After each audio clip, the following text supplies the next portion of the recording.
Sawa, nimefika Tanzania tena na nimekutana na rafiki yangu Sean. Watu wote hapa wanatuambia kwamba tunafanana sana. Si ndio?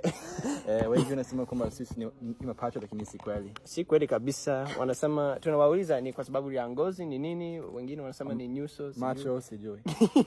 Hata sijui. Lakini mimi nimekuja Tanzania kwa ajili ya kutembelea tu watu ambao nimewaacha hapa mwaka jana. Sean amekuja kusoma Kiswahili. Ndio. Si ndio? Sasa hivi tuko kwenye chuo fulani ambacho Sean anajifunza Kiswahili na imekuwa vizuri kabisa. Tumefurahi kuonana tena na tumetaka tu kuambia mambo machache ambayo yametokea tangu kuwa hapa. Kwa hiyo Sean, una hadithi za kuchekesha? Labda kidogo. Nakumbuka wiki chache zilizopita mimi na ndugu yangu tulienda kuangalia mwenge usiku moja. Alafu kulikuwa na wasichana wawili na nafikiri walidhani kwamba sijui Kiswahili. Na moja akamwambia rafiki yangu, alisema give me a him. Na kwa wale ambao hawaelewi Kiingereza maana yake ni kama nipe yeye. Kwa hiyo nilicheka sana na pia nilishangaa, nikajiuliza kwa kweli alisema hivyo. Kuna watu wa ajabu duniani kwa kweli. Hiyo ni kweli kabisa. Nakumbuka nilivyokuwa hapa mwaka jana, karibu kila siku kulikuwa like vitu vya kuchekesha. Nakumbuka ulinikumbusha kuna siku fulani tulikuwa tunatoka Njiro, mkoa wa Arusha, na tulikuwa tunaenda kwenye bajaji na marafiki zetu na tulijaa bajaji watu wa 6. Tulikuwa tunakaliana katika bajaji na ilikuwa imejaa kabisa, tunaenda, lakini ilichekesha tu. Na unajua hapa watu wanajaza kabisa daladala, bajaji, kila kitu. Unajua kama bajaji imejaa, ukipinda kulia kushoto unaweza kudhani kwamba bajaji itaanguka. Aha, ni kweli.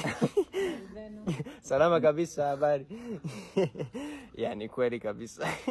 Inaweza kushtua watu ambao hawajakuwa hapa. Na tena unajua hapa watu wanaendesha kwa upande wa kushoto barabarani. Hiyo ilikushtua kidogo kwa vipi? Tupo. Hiyo ilikushtua kidogo kwanza, like ulivyokuwa upande wa kushoto. Ya, nilishangaa na ilichukua muda tu kuzoea. Ya, na tena madereva wanaenda haraka tu.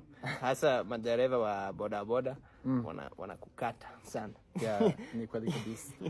Na pia mara nyingi nikiwaona madereva wa bodaboda najiuliza kama ni mara yao ya kwanza kuendesha.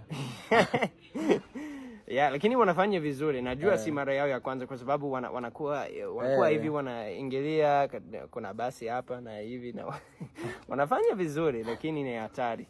Inaweza kuogopesha. Lakini tumefurahi tu kuwa hapa kupaona tena.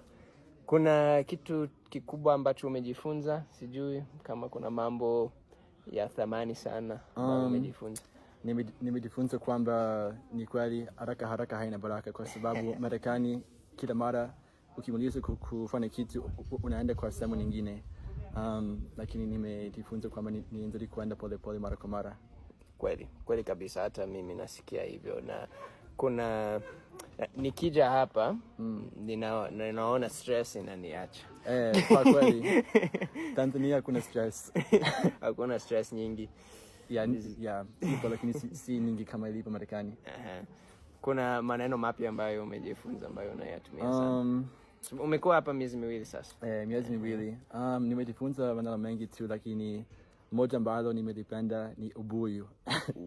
Ubuyu maana yake ni kama umbea au kama habari kem nafikiri. Habari kem. Mimi nilivyokuwa hapa nilikuwa na watu walikuwa host dad, yani baba yangu hapa alikuwa anasema sana shagala bagala. Au bomba. Kuna mwalimu mmoja anapenda kuisema sana, si ndio? Vizuri sana. Asanteni kwa kuangalia. Tulitaka tu kuwaambia kuhusu matukio yetu hapa Tanzania na tutaendelea kuwataarifu. Tumefurahi sana. Asante kwa support yenu tunawapenda na tunapenda hii nchi. Ndio kwetu sasa, si ndio? Kabisa. Sawa, tutarudi. Kwaheri.